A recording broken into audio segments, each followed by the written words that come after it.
19절부터 23절 한 절씩 교독합니다. 제가 19절을 먼저 보겠습니다. 이날 곧 안식 후 첫날 저녁 때 제자들이 유대인들을 두려워하여 모인 곳에 문을 닫았더니 예수께서 오사 가운데 서서 이르시되 너희에게 평강이 있을지어다.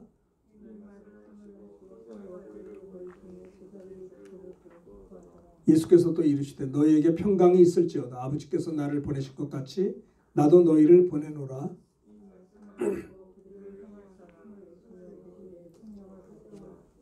23절 다 같이 합니다. 너희가 누구의 죄든지 사하면 사하여질 것이요 누구의 죄든지 그대로 두면 그대로 있으리라 하시니라. 아멘. 자, 오늘 이 본문의 말씀을 보면요. 이날 곧 안식 후 첫날 저녁 때 제자들이 유대인들을 두려워하여 자기들이 모인 곳에 문을 닫고 있었습니다. 예수님이 십자가에 못 박혀 피 흘려 돌아가실 때 제자들은 다 도망갔어요. 그리고 그들은 도망갔을 뿐만 아니라 예수님이 십자가에 못 박혀 처참하게 죽으시고 장사 지내게 된 다음에 이들은 무서웠던 거예요. 모든 무리들이 저 사람들은 예수님과 함께 있었다는 것을 너무나 잘 알고 있기 때문에 제자들은 혹시라도 예수님이 처참하게 십자가에 돌아가신 것처럼 우리들도 붙잡혀 죽을까 봐 밖에 나오지 못하고 여기 보니까 제자들이 유대인들을 두려워했어요. 그래서 자기들이 모인 곳에 문을 꼭꼭 닫았어요.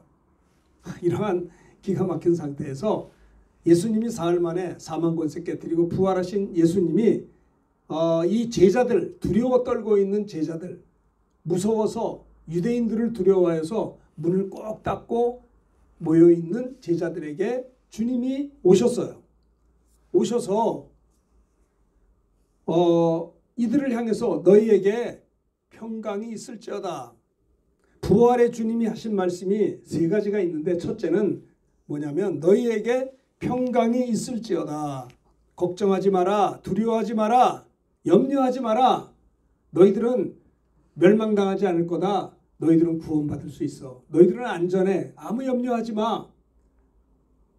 우리 주님이 사랑하는 제자들, 비록 주님을 부인하고 도망가고 떠나고 시험 들고 그리고 두려워 떨려서 유대인들을 향해 무서워서 자기들이 모인 곳에 문을 닫아놓고 이렇게 숨어있는 그들에게 부활의 주님이 나타나신 거예요. 우리 주님은 제자들을 사랑하시되 끝까지 사랑하시는 주님심을 볼 수가 있어요. 그래서 그들 참 연약하고 부족하고 이런 두려움에 가득 차 있는 그들에게 걱정하지 마라. 두려워하지 마라. 너희들에게 평강이 있을지어다. 이 말씀을 하시고 난 다음에 손과 옆구리를 보여주었어요. 손에 못자국, 옆구리에 창자국을 보여줬더니 제자들이 부활의 주님을 보고 기뻐했다라고 20절에 말씀하고 있죠. 얼마나 기뻤을까요? 그리고 예수님께서 또다시 얘기합니다. 너에게 평강이 있을지어다. 주님은 그들이 평강이 있기를 원하세요. 오늘날 우리가 어때요?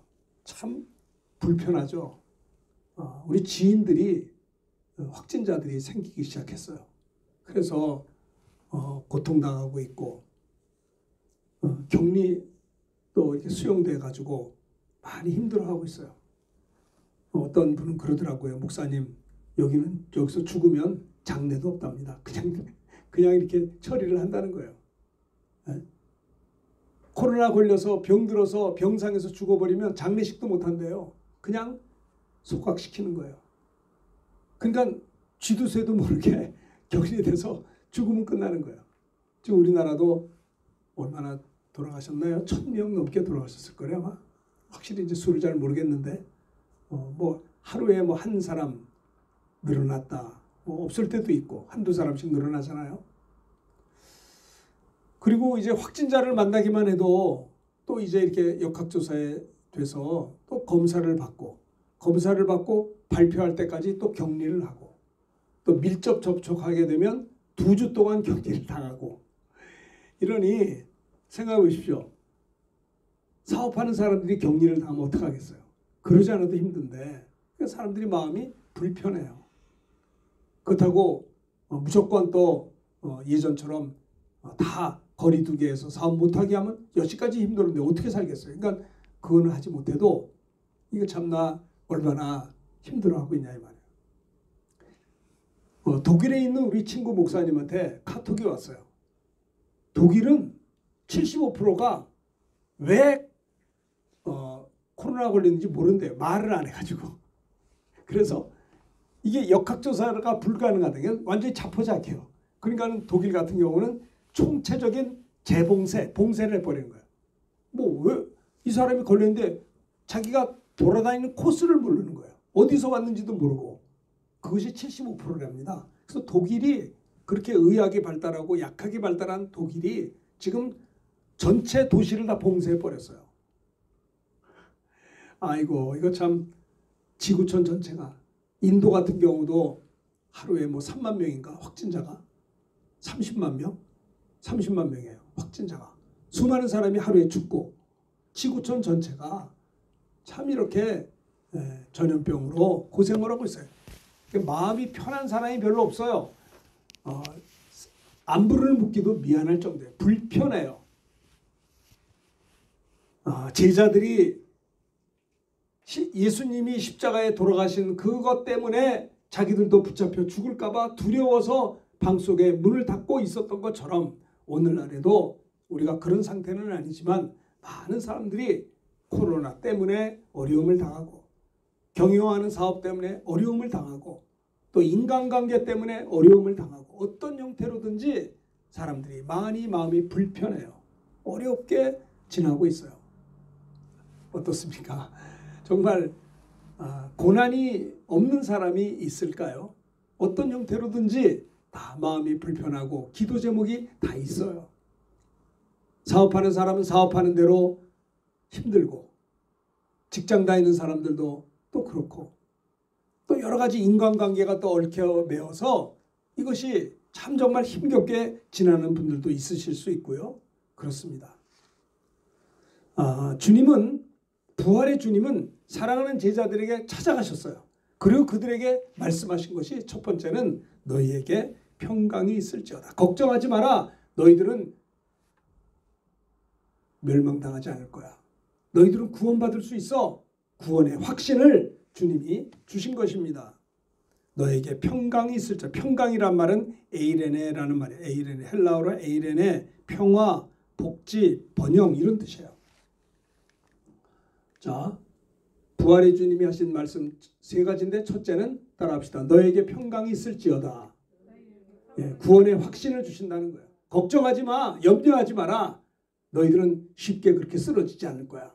너희들은 이제 주님 앞에 나와서 구원받을 것이고 사실 그래요. 이렇게 숨어있던 이 제자들이 어떻게 됐어요? 주님을 만나게 되고 또 부활의 주님과 함께 40일을 지나다가 승천하는 광경을 보고 이 사람들이 어떻게 됐어요? 성령을 받았잖아요. 그리고 권능을 받아서 이렇게 두렵고 떨고 무서웠던 사람들이 어때요? 네? 문이 닫혀 있던 것을 주님이 문이 열어주시고 이들이 마가다락방까지 가서 성령을 받아서 교회를 이루게 되고요. 그리고 이들이 어떻게 됐어요? 땅 끝까지 복음을 증거하는 사명을 감당하게 된 것이 오늘 이 본문의 말씀 아니에요? 특별한 사람을 통해서 세계 선교를 이룬 게 아니에요. 이렇게 예수님이 십자가 돌아가실 때 무서워 뒷걸음치지 않고 숨고 또 완전히 장사 지낸 바 된다며도 밖에 나가지도 못하고 두려워 떨고 있는 이런 부족한 사람들을 통해서 주님이 찾아가 주시고 그들을 만나 주시고 그들의 믿음을 새롭게 하여 주시고 그들을 다시 일으켜 주시고 그들이 어때요? 부활의 주님이 40일 동안을 제자들과 함께 하시면서 이제 말씀을 가르쳐 주셔서 내가 너에게 실상을 말한다. 내가 떠나가는 것이 너에게 위기라. 내가 떠나가면 성령을 받아 너에게 보내줄 것이다. 그래서 성령 받아서 권능 받은 이 사람들이 세계 선교의 주역이 됐지 않습니까? 이것이 오늘 본문의 내용이에요. 너에게 평강이 있을지어다. 우리 주님은 우리에게 평강 주시기를 원하시는 것입니다. 유대인들이 두려워하여 모인 곳에 문을 닫았는데 예수께서 오사 가운데 서서 말씀하시기를 너희에게 평강이 있을지어다. 평강이 있을지어다 했습니다. 여러분 구약 성경도 마찬가지입니다. 구약의 40년 광야 생활을 지내는 동안에 얼마나 고독할까요? 힘들고 어려운 상황이 연속되었습니다. 그런데 민수기 6장 26절에 보면 하나님의 종을 통해서 하나님께서 말씀합니다. 여호와는 그 얼굴을 내게로 향하여 드사. 따라합시다. 평강 주시기를 원하노라 할지니라. 예, 여호와는 그 얼굴을 내게로 향하여 드사 평강 주시기를 원한다. 이스라엘 40년의 광야 생활에 힘들고 어려운 고독한 상황 속에서 축복하시기를 여호와는 그 얼굴을 내게로 향하여 드사 평강 주시기를 원하노라고 했습니다. 이사야 9장 6절에 보면 예수님을 향해서 끝절에 본 말이죠. 영존하신 아버지여 평강의 왕이라. 평강의 왕이라 라고 하는 겁니다.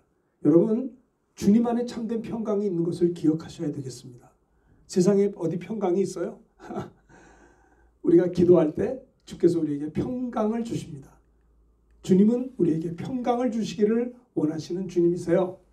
여러분, 사도행전 27장에 보면 사도 바울이 유라굴로 광풍 만나서 바다에서 광풍을 만나서 사람들이 2주째 먹지도 못하고 죽기 일보 직전이에요.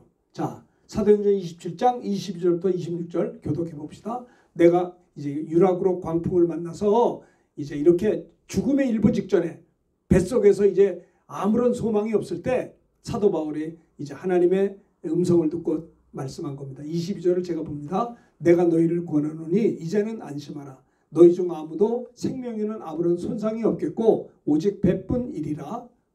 내가 속한 바 곧 내가 섬기는 하나님의 사자가 어젯밤에 내 곁에 서서 말하되 바울아 두려워하지 말라. 내가 가이사 앞에 서야 하겠고 또 하나님께서 너와 함께 항의하는 자를 다 내게 주셨다 하였으니 그러므로 여러분이 안심하라. 나는 내게 말씀하신 그대로 되리라고 하나님을 한다. 26절 다 같이 합시다. 그런즉 우리가 반드시 한 섬에 걸리리라 하더라. 예. 어쩔 수 없는 상황에서 주께서 바울에게 주신 말씀입니다. 내가 너에게 사도 바울이 주님의 음성을 듣고 뱃속에 있는 사람들에게 말하는 겁니다. 이제는 안심하세요. 당신들 중에 아무도 생명에는 아무 손상이 없겠고 배만 손상될 겁니다. 내가 속한 바 곧 내가 섬기는 하나님의 사자가 어젯밤 내 곁에 서서 하나님의 사자가 뭘까요? 천사겠죠. 하나님이 천사를 통해서 바울에게 말씀한 겁니다. 하나님의 사자가 어젯밤에 내 곁에 서서 말하되 바울아 두려워하지 말라. 내가 가이사 앞에 서야 하겠고 또 하나님께서 너와 함께 항의하는 자를 다 내게 주셨다 하였으니 그러므로 여러분들 안심하세요. 나는 우리에게 말씀하신 그대로 되리라고 하신 하나님을 나는 믿습니다. 그런즉 우리가 반드시 지금은 힘들지만 조금 있으면 한 섬에 걸릴 겁니다 라고 사도 바울이 참 하나님이 사도 바울을 통해서 이들을 건져주신 것을 찾아볼 수가 있는 것입니다. 주께서 우리에게 평화 주시기 위하여 징계를 받으셨다고 이사야 53장 5절에는 또한 말씀하고 있어요. 따라합시다. 그가 징계를 받음으로 우리가 평화를 누리고, 여러분 예수 믿는 것은 평화를 누리는 것입니다. 평화. 주님이 징계를 받음으로 우리가 평화를 누린다라는 거예요. 그가 징계를 받음으로 우리는 평화를 누리고 우리의 죄와 허물 때문에 찔리고 상하심으로 피 흘림으로 우리의 죄와 허물이 용서가 되었고요. 주님이 우리를 대신하여 징계를 받음으로 우리는 평화를 누리는 거예요. 예수 믿는 분들은 죄와 허물을 용서받을 자격이 있고요. 또 예수 믿는 분들은 죄 용서받을 뿐만 아니라 마음의 평화를 누릴 권세가 있는 거예요. 할렐루야. 평화, 샬롬, 평강, 평화를 누려야 되는 것입니다. 주님이 또한 채찍에 맞음으로 우리가 나음을 입었도다 라고 이사야 선지자가 말씀을 했습니다. 우리가 잘 아는 1873년 스태포드라고 하는 사람이 찬송가 시를 썼어요. 내 영혼 평안해. 내 평생에 가는 길 순탄하여 큰 잔잔한 강 같으나. 그 찬송이 있지 않습니까? 그가 1873년에 그의 아내와 네 딸이 그 아빠보다 먼저 뉴욕항을 출발했는데 대서양에서 영국의 철갑선 라키언호와 정면 충돌해서 그 당시 226명이 물속에 가라앉았어요. 바닷속으로 가라앉았어요. 그래서 그 스패포드 씨의 네 딸이 다 죽었어요. 근데 아내는 구사일생으로 구출이 되었어요. 9일 후에 혼자만 살았어요. 전문을 보냈어요. 남편이 보고 눈앞이 캄캄했지만은 그래도 살아남은 아내를 데리러 왔어요. 배를 타고 가는 중에 사고 지역에서 그 배 선장이 그 유족들을 향해서 말하기를 이곳이 배가 가라앉은 지역입니다 라고 말하니까 정말 자기 딸 넷이 그 바닷속에 수장이 됐단 말이에요. 그러니까 이 스태포드 아빠가 정말 울부짖은 거예요. 하나님, 나에게 이런 일이 있을 수 있습니까? 참 부르짖어 기도했는데 갑자기 하나님께서 은혜를 주셨어요.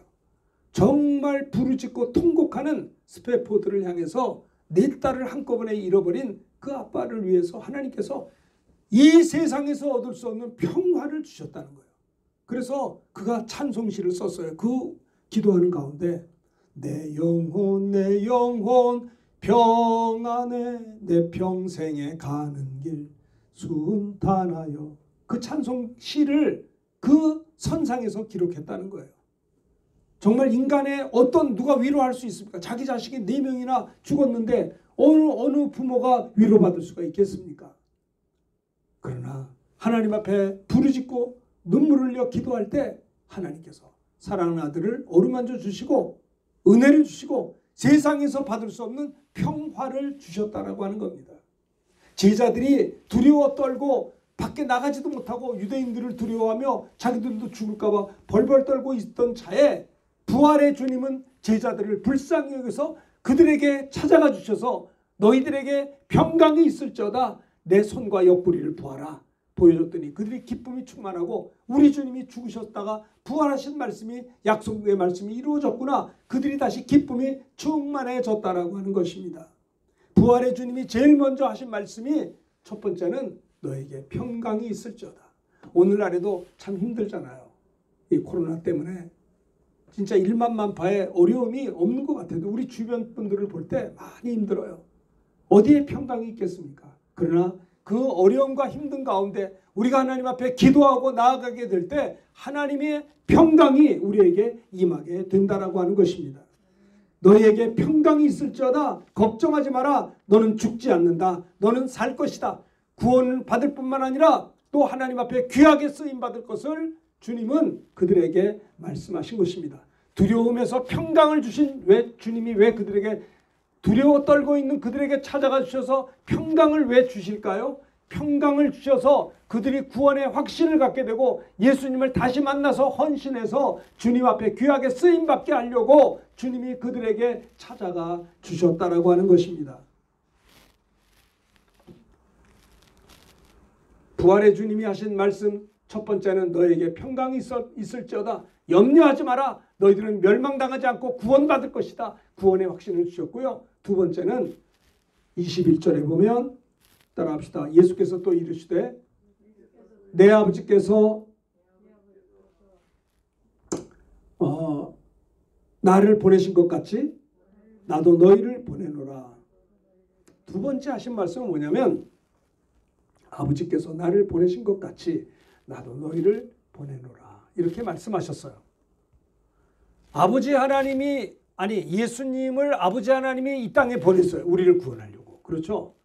이것처럼 아버지께서 나를 너희들에게 보낸 것처럼 나도 너희를 이 세상에 보낸다라고 하는 겁니다. 이들에게 평강을 주시고 구원의 확신을 주시고 은혜 받게 하셔서 어떻게 해요? 이들을 다시 보낸다는 겁니다. 이 세상에 보내겠다는 거예요. 아버지께서 나를 보내신 것 같이 나도 너희를 보내노라. 로마서 10장 15절에 보면 보내심을 받지 아니하였으면 어찌 전파하리요 기록된 바 아름답도다 좋은 소식을 전하는 자들의 발휘함과 같으니라. 자, 로마서 10장을 보시면요. 로마서 10장에 참 이런 말씀을 우리가 찾아볼 수가 있습니다. 로마서 10장 우리 다 제가 한번 찾아보겠습니다. 로마서 10장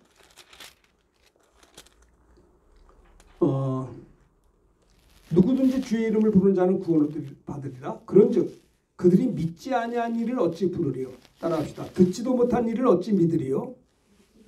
전파하는 자가 없이 어찌 들으리요. 보내심을 받지 아니하였으면 어찌 전파하리요. 예, 그 보세요. 누구든지 주의 이름을 부르는 자는 구원을 받는다고 했는데요.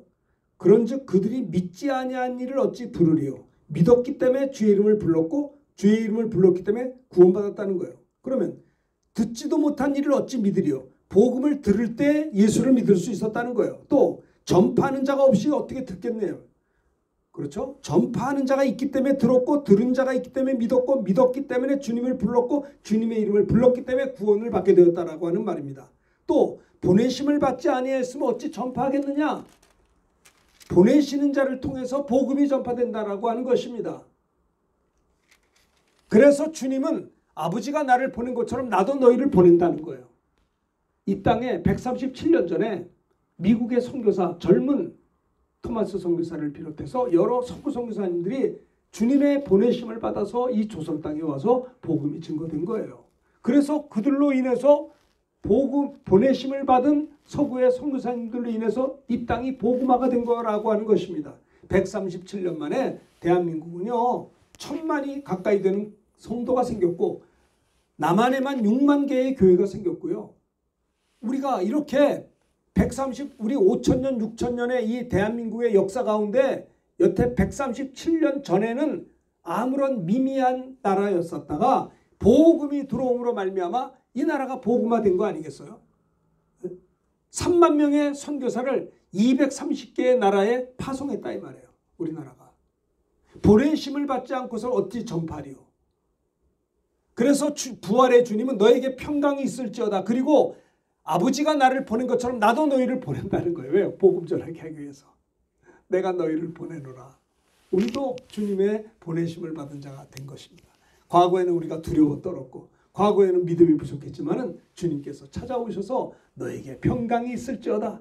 너희는 걱정하지 마라. 너희는 구원받을 것이다. 구원의 확신을 주시고 그들에게 은혜를 베풀어 주신 것은 왜 그래요? 나도 너희를 보내겠다라고 하는 겁니다. 하나님이 우리를 사용하시겠다라고 하는 그런 말씀 아니겠습니까? 그렇죠? 자, 그래서 우리는 이사야 선지자도 그러니까 나도 너희를 보내노라. 한번 따라합시다. 나도 너희를 보내노라. 이게 무슨 뜻일까요? 아버지께서 나를 보내신 것처럼 나도 너희를 보낸다. 나도 너희를 보낸다는 말이 무슨 말일까요? 사명을 감당해 하라는 거예요. 사명 감당하라. 보낸다. 헬라어로 펜포라는 말이 보낸다. 샌드. 파송하다.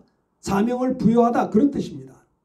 나도 너희에게 평강을 줄 뿐만 아니라 너희들이 구원받을 뿐만 아니라 그러니까 평강이 있죠. 그뿐만 아니라 내가 너희들을 파송한다는 거예요. 내가 너희를 보낸다. 내가 너에게도 사명을 부여한다라고 하는 말입니다. 펜포. 보낸다. 그런 뜻이에요. 보내심을 받지 아니하였으면 어찌 전파하리요. 아름답도다. 좋은 소식을 전하는 자들의 발휘함과 같으니라. 이사야 6장 6절부터 8절을 한번 읽어봅시다. 그때 그 스랍 중에 하나가 부젓가락으로 제단에서 집은 바 핀 숯을 손에 가지고 내게로 날라와서 내 입에 닿았으니 내 악이 제하여졌고 내 죄가 사하여졌느니라 하더라. 8절 다 같이 합시다. 내가 또 주의 목소리를 들으니 주께서 이르시되 내가 누구를 보내며 누가 우리를 위하여 갈고 하시니 그때 내가 이르되 내가 여기 있나이다 나를 보내소서. 예, 이사야 선지자가 그랬어요. 주여 내가 여기 있습니다. 나를 보내주시옵소서. 우리 주님이 부활의 주님이 사랑하는 제자들이 두려워 떨고 있는 그들에게 찾아가 주셔서 걱정하지 마라. 염려하지 마라. 두려워하지 마라. 너에게 평강이 있을지어다. 너희는 멸망치 않고 죽지 않고 영생이 있고 구원이 있단다. 구원의 확신을 주는 하나님의 자녀 아니냐. 너희들이 나를 믿는 자가 아니냐. 지금 연약해서 나를 잠깐 부인했을지라도 회개하고 돌아와야 될 거 아니냐. 너에게 평강이 있을지어다.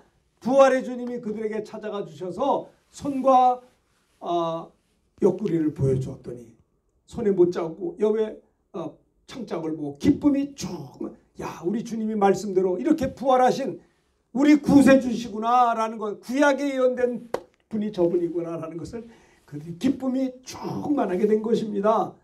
그리고 그들에게 너에게 다시 한번 평강이 있을지어다. 그 다음에 주님이 두 번째 하신 말씀이 아버지께서 너희들을 구원하려고 나를 보내신 것처럼 나도 너희를 이 땅 복음화를 위해서 보내겠다라고 하는 거예요. 이들에게 사명을 주셨다라고 하는 것입니다. 부활의 주님이 사랑하는 제자들에게 첫 번째는 평강을 주셨고요. 두 번째는 사명을 주신 거예요. 사명을 주셨다라는 거예요. 아버지께서 나를 보내신 것 같이 나도 너희를 보낸다라고 하는 것이죠. 찬송가이잖아요. 주님 내가 여기 있사오니 나를 보내소서. 그렇죠? 내가 여기 있나이다 나를 보내소서. 우리는 이 땅에 하나님 나라에서 우린 보냄을 받은 자들이에요. 어떤 분이 그러더라고요. 출장 나온 자라는 거예요. 출장.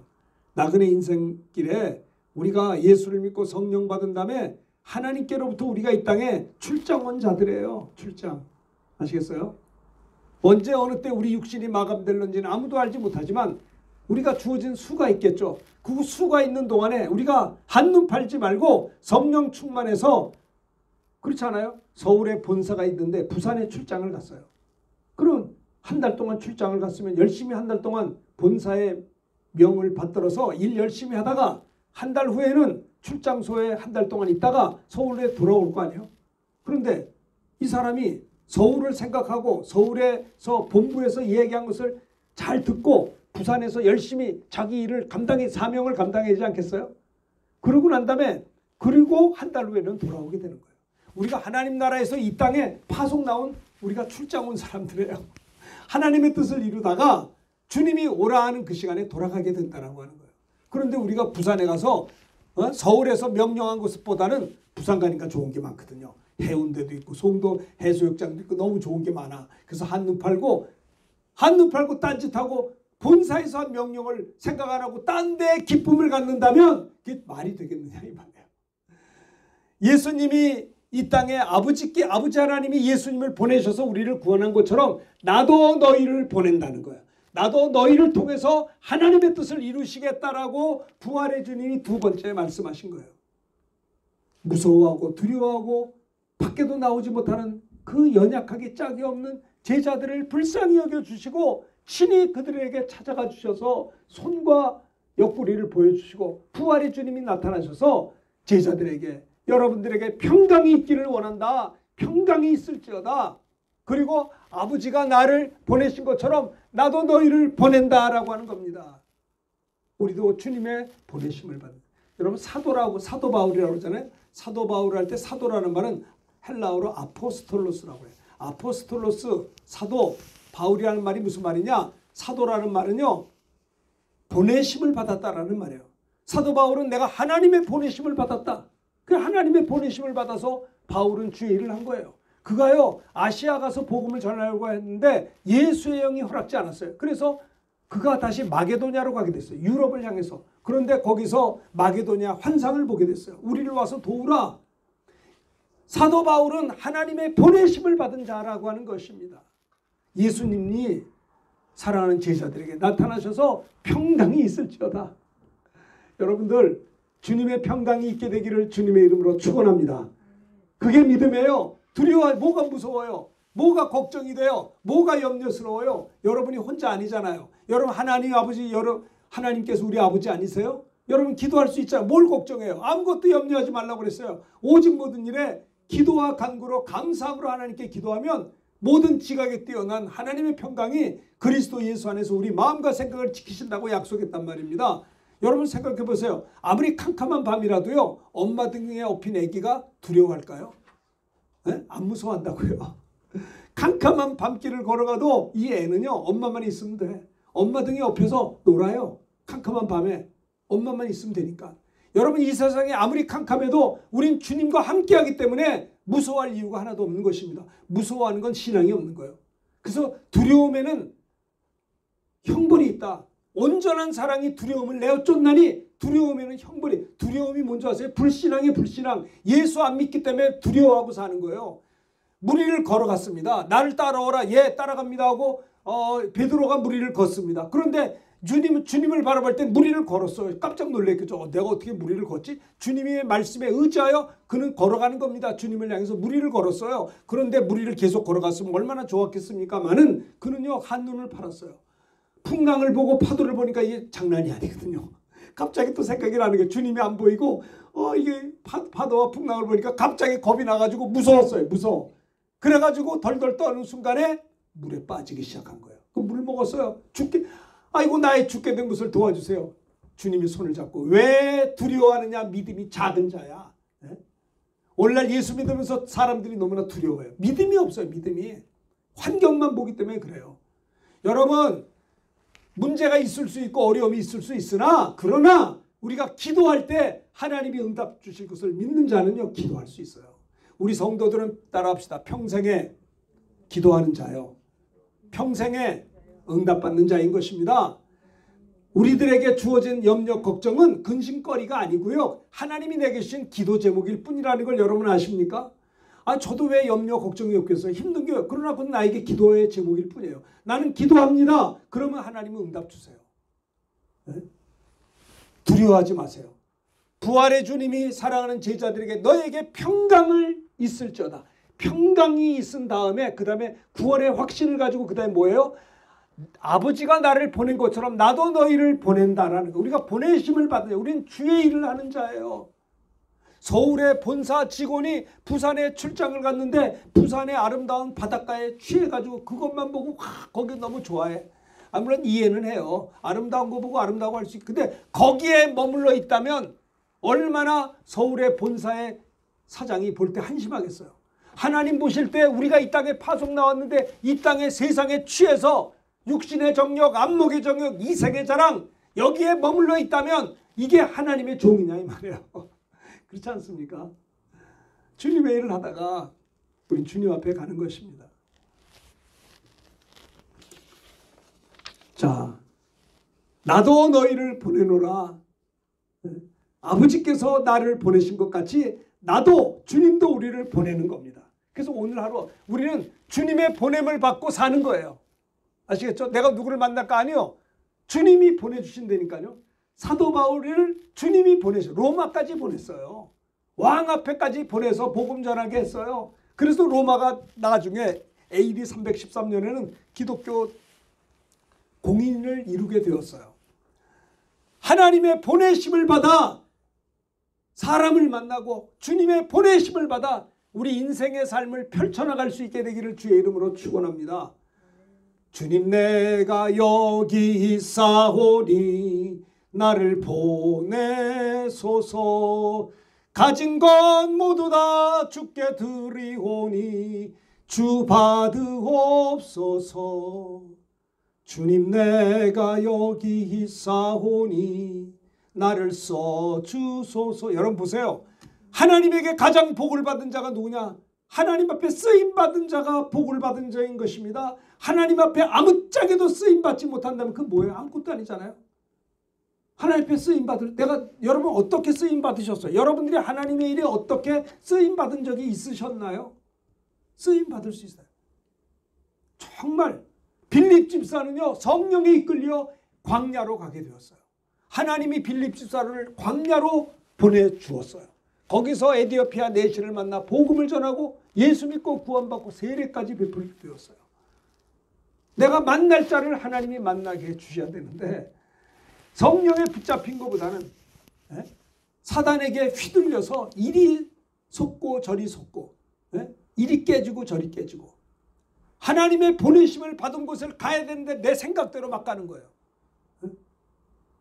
저는 그렇게 생각해요. 하나님이여 오늘 하루도 하나님이 나를 보내주신 하나님이 보내주신 곳에 난 가겠습니다. 하나님이 가라 하면 가고 서라 하면 설 것입니다. 그게 신앙 아닙니까? 하나님이 가라 하지 않는데 자기가 막 가요. 하나님이 쓰라고 할 때 쓰지도 않아. 자기 욕심, 자기 생각. 여러분 육신을 쫓는 자는 육신의 일을, 영을 쫓는 자는 영의 일을 생각하는 육신의 생각은 사망이요 영의 생각은 생명과 평안이라고 그랬어요. 육신을 쫓는 자는 하나님과 원수가 되나니 이는 하나님의 법에 굴복지 아니할 뿐 아니라 할 수도 없다고 그랬어요. 무릇 성령으로 인도함을 받는 그들은 곧 하나님의 자녀라고 그랬어요. 성령에 이끌려야 되는 거예요. 사람을 만나도 나는 참 신기하게 너무 좋은 분들을 하나님 만나게 해주세요. 그분들을 만나서 내가 성장할 수가 있었어요. 주님이 만나게 해주는 사람을 만나는 것입니다. 네? 고넬료가 베드로를 만났어요. 고넬료와 베드로가 하나님이 만나게 해주신 거예요. 내가 아버지가 나를 이 땅에 보낸 것처럼 나도 너희를 보낸다. 주님의 보내심을 받아서 복음을 전하는 것입니다. 주님의 보내심을 받아서 주의 일을 하는 것입니다. 얼마나 기쁘고 좋은지 몰라요. 가장 기쁜 거는요, 주님께 쓰임받을 때가 가장 기쁜 것입니다. 한 주간 지나면서도 아무것도 못할 것 같은 이 팬데믹, 이 코로나 시대에도 아무것도 못할 것 같은데 못하는 게 아니라 하나님이 보내심을 받아서 가서 주의 일을 할 수 있다니까요. 빌립 집사가 성령에 이끌려 광야로 갔듯이 하나님의 보내심이 있는 거예요. 주님, 내가 여기 있사옵니다. 이사야 선자도 내가 여기 있사오니 나를 써주시옵소서. 나를 보내시옵소서. 내가 여기 있습니다. 이번 한 주간도 주님의 보내심을 받아서 한 주간 가셔서 승리하는 여러분들이 다 되시기를 주님의 이름으로 축원합니다. 자, 세 번째, 뭐가 또 있을까요? 여기 보면 때를 얻든지 못 얻든지 말씀을 전파하고 항상 힘쓰라 명령하고 있어요. 또 주님도 너희는 가서 모든 민족으로 제자를 삼아라. 주님이 모든 민족으로 보낸다라고 하는 거예요. 하늘과 땅의 모든 권세를 내게 주셨으니 그러므로 너희는 가라. 모든 민족으로 제자 삼아서 세례를 베풀라. 복음 전하고 예수 믿고 세례를 베풀고 내가 너에게 분부한 모든 것을 가르쳐 지키게 하라. 볼지어다 내가 세상 끝날까지 너희와 항상 함께 있어요.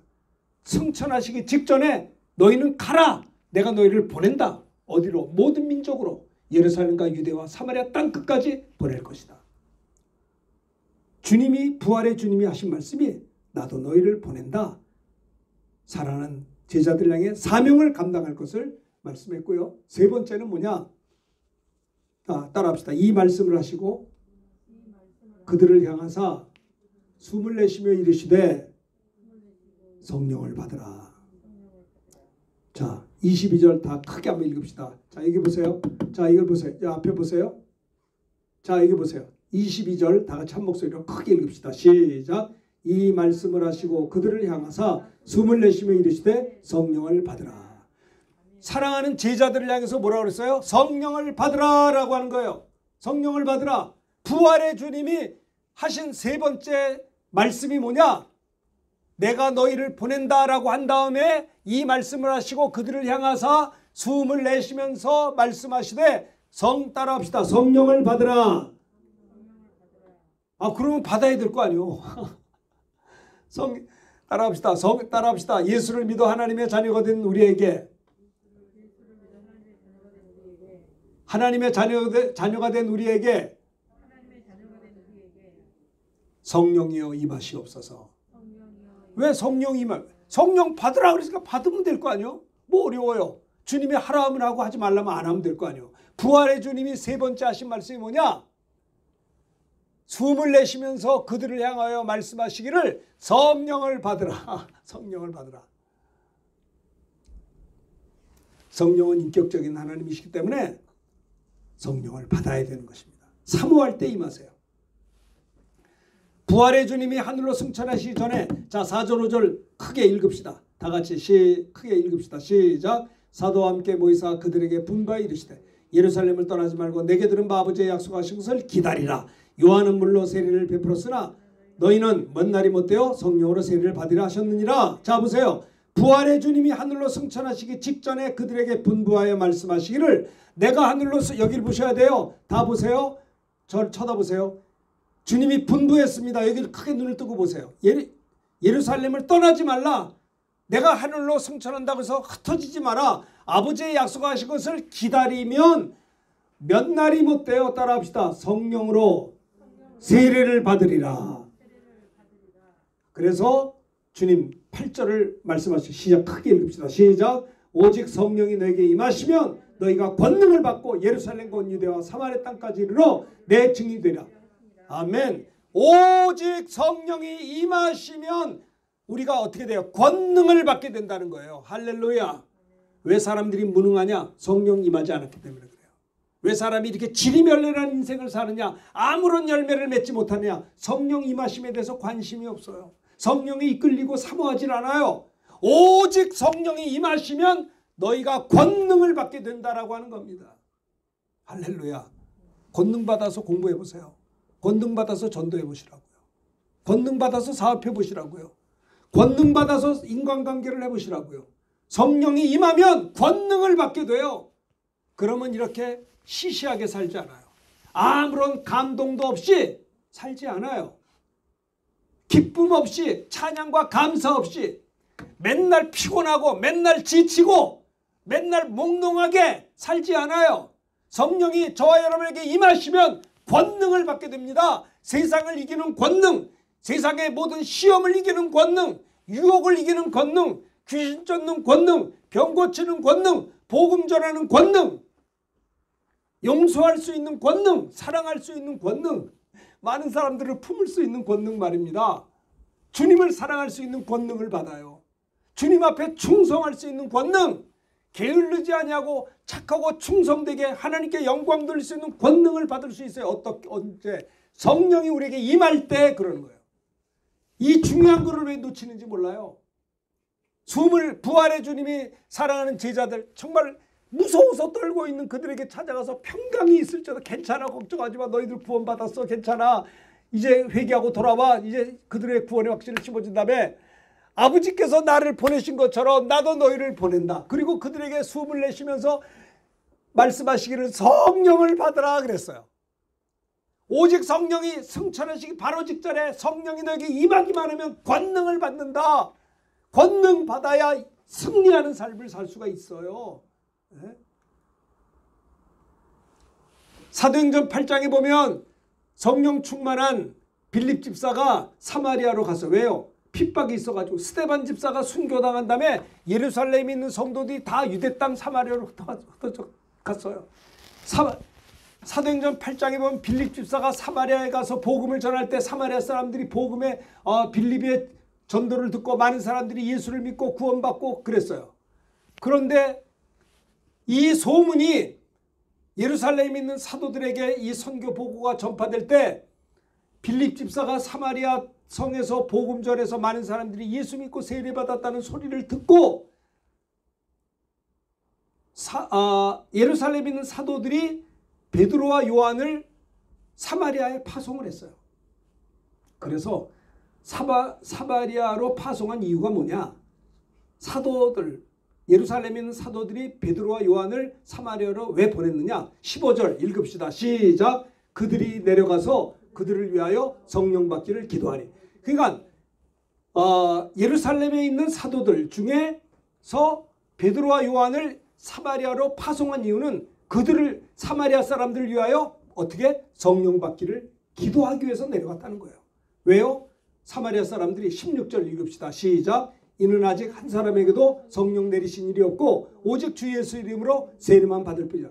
빌립 집사가 복음 전해서 예수 믿어서 세례만 받았지 아직 사마리아 신자 가운데 아직 한 사람에게도 성령 내리신 일이 없고 세례만 받았기 때문에 사도들이 예루살렘에 있는 사도들이 베드로와 요한을 파송해서 사마리아 신자들을 위하여 성령 받기를 기도했는데 두 사도가 따라합시다. 그들에게 안수함에 성령을 받는지라. 안수할 때 성령이 임했어요. 하나님께 영광이 되잖아요. 사도 바울이 다메섹에서 예수를 믿었습니다. 구원받았어요. 회개했어요. 다메섹에서 3일간 식음을 전폐하고 기도했어요. 얼마나 충격을 받았는지 눈이 비지도 않아요. 눈이 멀어버리고 식음을 전폐하고 3일간 사울이 기도합니다. 회개하면서. 이때 하나님께서 아나니아에게 사울에게 가서 기도해 주어라. 그래서 17절 다 같이 읽읍시다. 시작. 아나니아가 떠나 그 집에 들어가서 그에게 안수하여 이르되 형제 사울아 주 곧 내가 오는 길에서 나타나셨던 예수께서 나를 보내어 너로 다시 보게 하시고 성령으로 충만하게 하신다 하니 즉시는 제가 읽을게요. 즉시 사울의 눈에서 비늘 같은 것이 벗어져 다시 보게 된지라. 일어나 세례를 받고 19절 여러분 하세요. 음식을 먹음에 강권하였습니다. 사울이 다메섹에 있는 제자들과 함께 멸치를 예, 보세요. 아나니아가 그 집에 들어가서 이걸 보세요. 사울에게 안수합니다. 성령 받기를 기도하며 안수할 때 형제 사울아, 내가 오던 길 나타나셨던 예수님이 다메섹에서 나타난 예수님이 나를 너에게 보내서 너로 다시 눈을 뜨게 하시고 성령으로 충만하게 하신다 하면서 안수할 때 그 사울의 눈에 비늘 같은 것이 벗어져 다시 보게 되고 그가 세례를 받게 되고요. 그 다음에 음식을 먹고 강건해졌어요. 사울이 이제 예수를 다메섹에서 믿었고 아나니아에게 안수기도 받을 때 성령 충만을 받고 난 다음에 성령 받으면 여기 보세요. 여기 보세요. 나를 봐야 돼. 성령 받으면 권능을 받아 예수를 전하게 되죠. 그래서 20절 읽읍시다. 시작. 즉시로 각 회당에서 예수가 하나님 아들이 사울이 전도했다는 거예요. 성령 받으니까 예수 전하잖아요. 즉시로 성령 받은 즉시로 사도 바울이 각 회당에서 예수가 하나님의 아들이심을 전파했다는 거예요. 성령이 임하면 예수 증인이 된다라고 하는 겁니다. 고넬료가 그의 구제와 선행이 하나님 앞에 기억하신 바가 되고 하나님 앞에 상달된 바가 되었을 때 하나님께서 고넬료에게 은혜 주시려고 베드로를 만나게 해 주었죠. 베드로는 고넬료를 만나고 싶지 않았어요. 고넬료는 이방인이었어요. 그때 초대교회 성도들이 유대인들이 성령 받고 교회를 이루었는데 그들은 유대인들끼리만 알았어요. 그 이방인의 유대인의 하나님일 뿐만 아니라 이방인의 하나님이라는 걸 몰랐어요. 그런데 이 고넬료 사건을 통해서 그 베드로가 환상을 봤잖아요. 뭐가 내려왔는데 잡아먹으라. 난 불교란 걸 먹을 수가 없어. 하나님이 거룩한 걸 내가 불교로 하지 말라. 3번을 환상 보게 한 게 뭐예요? 내가 이방인들을 그렇게 멸시하지 말라. 하나님은 유대인의 하나님일 뿐만 아니라 이방인 하나님이 된다. 그럴 때 고넬료도 환상을 봤어요. 저 피장 시몬의 집에 가서 베드로를 초청하라. 그 베드로에게 사람을 보내서 베드로에게 우리 집으로 초청합니다. 그러니까 그때 성령께서 베드로에게 가라. 내가 너에게 넌 거기 가서 복음 전해라. 그래서 베드로가 와서 고넬료 가정에 와서 복음 전하려고 왔더니 고넬료와 식구들이 막 절을 하니까 절하지 말라. 하나님께만 경배하라. 그러면서 베드로가 고넬료와 그 식구들이 모여있는 데 가서 복음을 전했고요. 44절 다 같이 읽읍시다. 시작. 베드로가 이 말을 할 때 성령이 이 말씀 듣는 모든 사람에게 내려오시니 베드로가 복음을 전하고 말씀을 전할 때 말씀 듣는 저들에게 성령이 내려오셨다라고 하는 거예요. 고넬료와 그 식구들이 하나님의 말씀을 사모했어요. 베드로가 하나님의 인도받아 보내심을 받아서 말씀을 전할 때 말씀 듣는 저들에게 성령이 내려오셨던 거예요. 난 이것이 성도의 교제라고 생각해요. 여러분들이 전도할 때 성령이 내려오실 수 있기를 예수의 이름으로 축원합니다. 그래야 성령이 역사하시는 거 아니에요?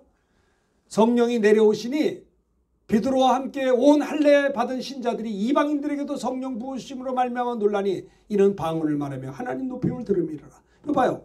유대인들은요 자기들만 예수 믿고 성령 받은 줄 알았는데 이 할례 받은 신자들 유대인들이 말입니다. 이방인들도 말씀을 듣다가 성령을 받는 걸 보고 깜짝 놀라고 저들도 우리처럼 방언을 하네, 하나님을 높이네 하면서 그들도 이와 같이 성령 받은 것을 보고 이방인에게도 구원이 있고 성령이 임하는구나. 그래서 47절 읽읍시다. 시작. 우리와 같이 성령을 받았으 누가 능히 물로 세례 줌을 그 말이요. 48절 명하여 예수 그리스도 이름으로 세례를 베풀라 하니라. 그들은 베드로에게 며칠 더 머물기를 청하니라. 사도행전 1장 2장에서는요 전혀 기도하다가 성령이 임했고요. 또 빌립 집사 같은 경우는 그 사마리아 땅에 온 사도들이 안수할 때 성령이 임했고요. 고넬료 사건에는 말씀 전하다가 말씀 듣다가 성령이 임했고요. 그죠? 사도행전 2장에서는 기도하다가 성령이 임했고 9장에서는 안수기도 받다가 성령이 임했고 10장에서는 말씀 듣다가 임했고요. 그렇죠? 성령이 임한 것이에요. 그래서 권능을 받게 된 거예요. 자, 19장 1절부터 7절을 보겠습니다. 한 절씩 사도행전 19장 1절부터 7절 교독합니다. 아볼로가 고린도에 있을 때 바울이 윗지방으로 다녀 에베소에 와서 어떤 제자들을 만나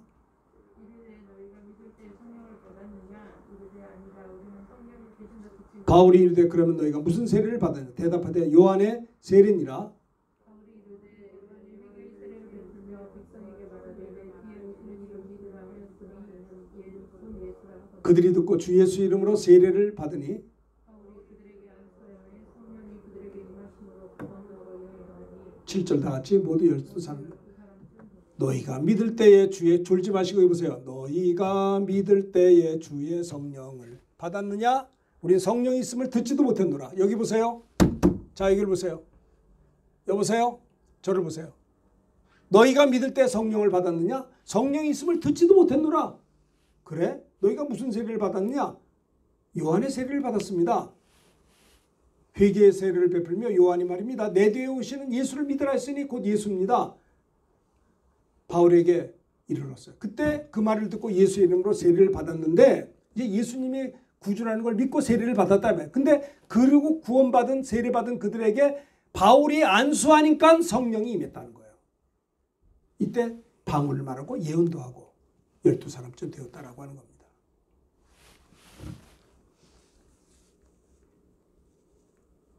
예수님도 성령으로 잉태하시고 탄생하셨습니다.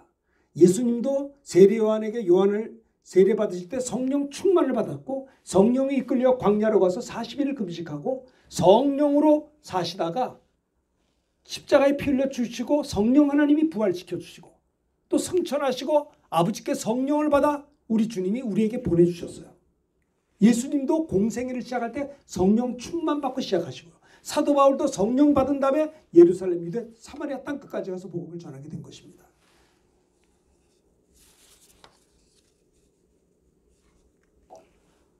자, 오늘 말씀을 마무리하고자 합니다. 부활의 주님이 하신 말씀 3가지를 생각해 보았습니다.